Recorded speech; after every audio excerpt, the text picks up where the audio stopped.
Hey guys, welcome to Make It or Break It, a show we made up because we love commemorative plates and we're running out of ways to talk about movies. That's right. This episode we're talking about the year 2000. A bunch of the Screen Junkies are going to give our opinions on it, and at the end we'll decide whether this beautiful plate of Russell Crowe will be made or broken. Enjoy.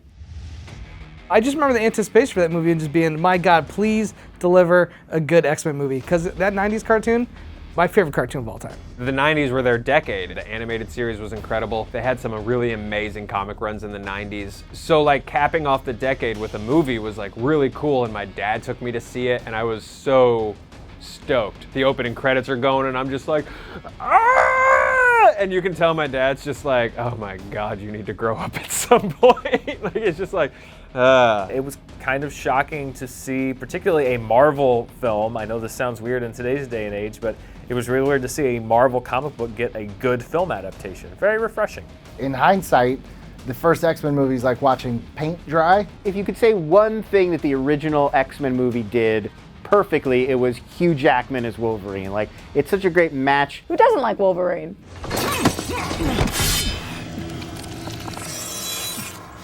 Do you know what happens to a toad when it's struck by lightning? When that line comes up, I was like, oh, this is gonna be good. This is gonna be like on the DVD box, whatever she's about to say, she's like, The same thing that happens to everything else. no, nobody, we're not gonna comment on how terrible that is. yeah, like Storm's just like really bad at riffing and they've never really been in a real fight. So she like doesn't have the action line thing down yet. What do I remember most about Memento? Nothing, because I have the memento disease. The man who murdered a guy's wife is hunted by the guy with short-term memory loss to find the man who murdered his wife, I think. Loved Memento. I remember it took me a little too long to figure out the back and forth. It was such original filmmaking, and it was so not something that we had seen before. Oh, I hate Memento. It would also inspired a lot of tattoos as ways to remember things in media. Because didn't Memento come and then Prison Break, which had that elaborate tattoo on how to get out of prison? And now there's Blind Spot, which is another one that is people covered in tattoos to help them remember stuff. That's a weird, very specific trend that Memento started. I've done the thing where you go back and you reorganize it to watch in order, and it's a way less interesting movie. In fact, on the DVD, there's a special feature where you can watch the movie in chronological order, and it is maybe the most boring thing I have ever seen in my entire life. I feel like that was the beginning of people worshiping at the altar of Christopher Nolan, which for better or for worse, still goes on to this day. I will say though, then when I see something like Inception, I get really mad because I'm like, I know you can do better. I know you can, Interstellar. People forget, Seinfeld did it years before. The episode where Elaine goes to India is told all in reverse. Listen, Nolan's great. He's a great filmmaker, but come on, he saw that Seinfeld episode. He said, I'm gonna make that to a really cool indie movie. Did you know that Mission Impossible 2 was written by the guy who wrote Chinatown, Robert Towne? He wrote Mission Impossible 2. I was the perfect age for Mission Impossible 2. It was explosions, and any time that the writers wrote themselves into a corner, just pull a mask off, and I just ate it all up. I'm a huge John Woo fan. This is Woo doing his wooiest stuff he can. There's gonna be slow-mo, there's gonna be doves. There's several scenes where a dove just slow motion flies right into the camera. When you think of espionage, you immediately think of Fred Durst from Limp Bizkit. And don't act like you didn't like Limp Bizkit when this movie came out. It was an asset and you know it. Now I know why you want to hate me, because hate is all the world has even seen lately. This was the first time that I remember it being really newsworthy that Tom Cruise did this like crazy stunt hanging off of like the rock edge in Sydney. And Tom Cruise really insisted on doing that himself, and the insurance company freaked out. Is that what it takes when you're very rich to be able to feel? Let me tell you how horrible IMF is. They send a dude in a helicopter to shoot a rocket little thing with the glasses for his mission, right? He got to climb up and get it after just holding on by one hand, damn near died, and then throws it. It was like, oh, let's look at the effects as he throws it and explodes. Like, I don't get out of here with that bull. I think this was M. Night at his best. Unbreakable is a really cool movie. The atmosphere that he creates is awesome. Bruce Willis is really cool in it. The score the pacing of it. I still think Unbreakable is one of the best comic book movies ever made. It almost didn't get its due compared to what people think about it today because this was coming off The Sixth Sense. So people were expecting M. Night Shyamalan to like completely blow their minds. That was an awesome movie. That was when you were like, this guy is going to be one of the best directors of our time. And then it just was a fast-trained shit down. God. Everybody was just like, oh man, Samuel L. Jackson is a supervillain. How are you a super? You ain't got no minions. It's just you and a cane and a fear of stairs. Because remember he was walking down the stadium stairs, he was like, oh Lord Jesus. He should have said the Lord's Prayer down every stair. Our Father who art in heaven, hallowed be. I loved it, but I think it's just because I love the ending. In rewatching it, it is massively slow until you get to that finale. And one of the most annoying kids to ever grace the silver screen. I want to punch that kid in the face. I hope he's not in the sequel. I can't do it. Coyote Ugly is one of those movies where like you look back at the year 2000 and you're like, what? Where were we as like a people? I took a girl on like a date to Coyote Ugly. I thought it was literally about coyotes. So like immediately I was just like, what is this? Are we in the right theater? Like the movie was bad. The girl couldn't stand me. I called in sick to work so I could go see that movie because I was so excited to see Coyote Ugly, to see women like dance on a bar and see if Tyra Banks could actually act. But yeah, that movie is intense garbage. When I first saw Coyote Ugly, I was pretty positive that would be my future. All of the fun and people just drinking and body shots and all of that life, that to me was a Wednesday night. It ended up not being true. Coyote Ugly seems like the place that my friends would drag me when I was younger, and I would just like pretend to be having a good time, but really I just want to go home. I'm gonna go to these bars. Women, the bartenders are gonna jump on the bar. Drinks for everybody. And the bartenders now like, hey man, what you want? Come on, let's go. Coyote Ugly is the reason why I dance on bars and have often hurt myself and gotten bounced. Dancing on the bar seems very unsanitary and dangerous. Bars are like slippery. They've got glass all over and water and everything. So every time I watch them dancing on the bar, I'm like, one of you is gonna fall and break your neck, and those tips weren't worth it. And I was like, empowered women wearing corsets and shaking their butts? Wait. What's there to say about Battlefield Earth? That movie is a train wreck. I don't remember anything about Battlefield Earth. Like my brain purged that movie from my memory. That's one of those movies where if I just start dating someone, I might insist you watch it with me, and if you refuse to, we might just not be able to date. I need to know you can hang with me and watch some bad, great movies. I haven't seen Battlefield Earth in a long time, but I just remember Travolta being just a smidge over the top. I was being trained to conquer galaxies. He had the big comeback with Pulp Fiction. He had Face Off. It was like he was having this weird contest with himself. Can I be more obnoxious than I've ever been? And he won.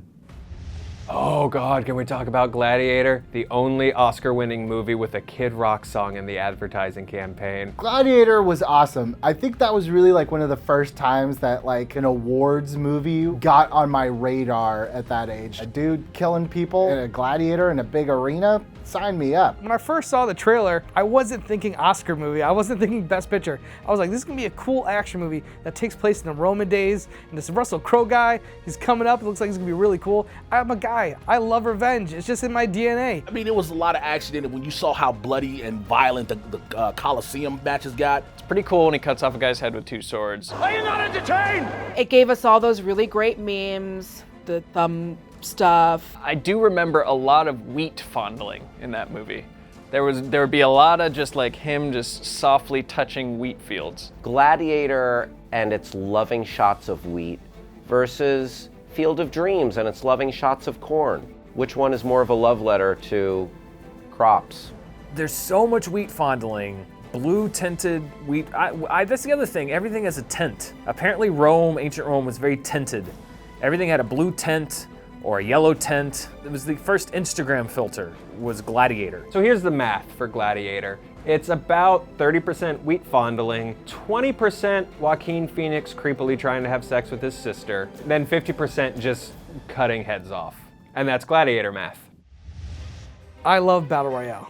This is one of those movies I heard about, but I couldn't find a copy for it because I think for a long time it wasn't available in the US. Battle Royale is an incredibly cheerful kids killing kids movies, and I feel like it was one of the first that started the trend of let's put a bunch of teenagers somewhere remote and have them slaughter the crap out of each other. Somebody sat down and had an idea of, what if we just made everybody kill each other and the last person standing is the winner?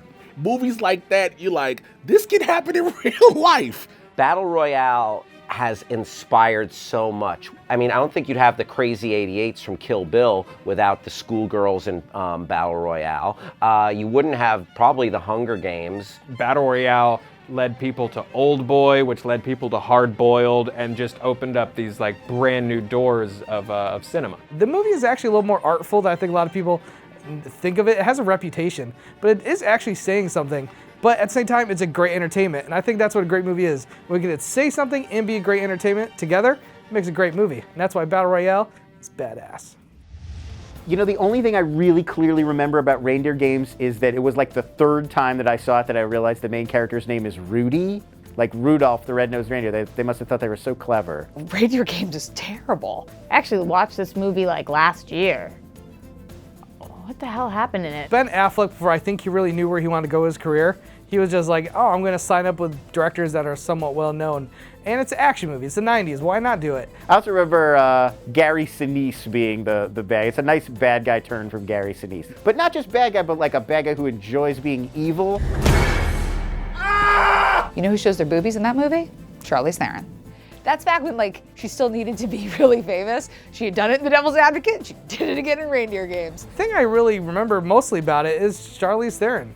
Around this and That Thing You Do in 2 Days in the Valley, this is where my Charlize Theron crush started and continues to this day. Yeah, the Final Destination movies are cool. They sort of come out of that resurgence of like Scream and I Know What You Did Last Summer. It's these kids, they're supposed to be in an accident and then they skip it and death is following them. Which Final Destination did I just describe? All 6 of them. Yeah, they've really milked the crap out of that franchise. If it's the Final Destination, how come we kept destinationing?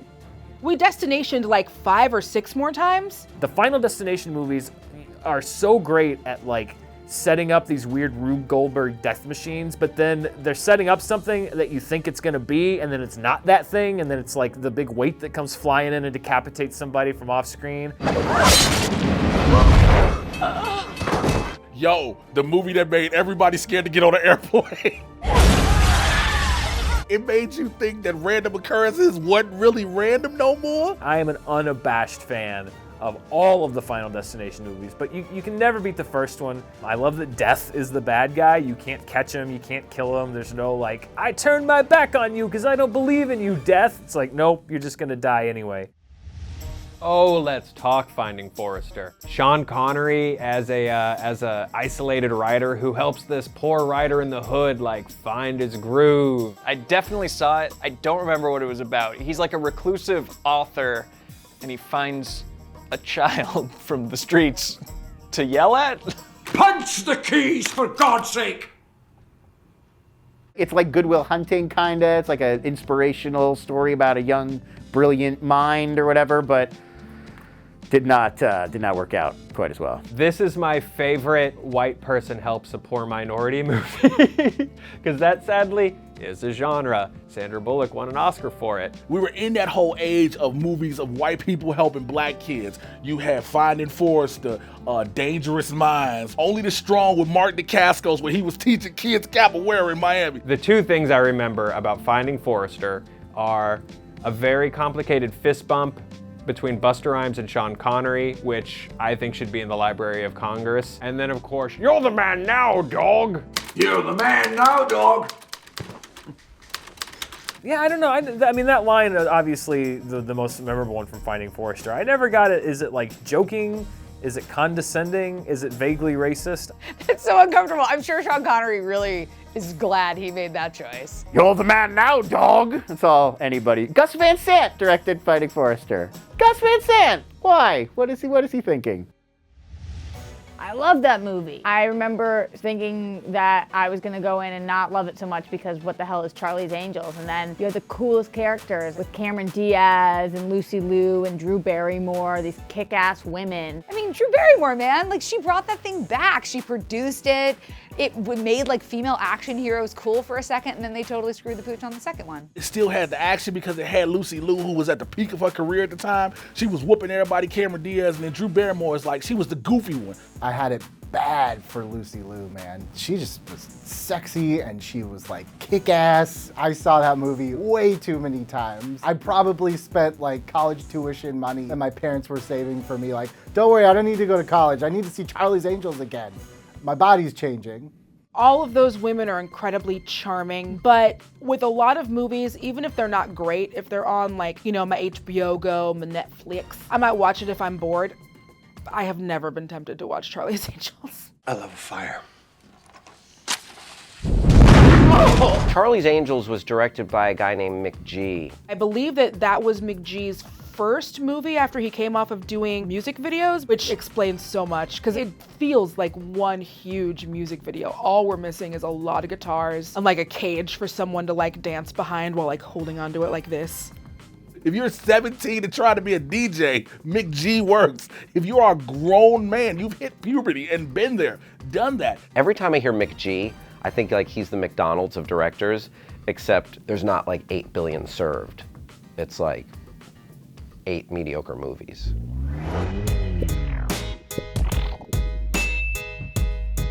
Well, Joe, not only did the year 2000 give us Papa Roach, but it also gave us some pretty good movies. That's why this plate of Russell Crowe and Gladiator is making it into the Screen Junkies Hutch of Victory. Dun, dun, dun, dun, dun, dun. Yes.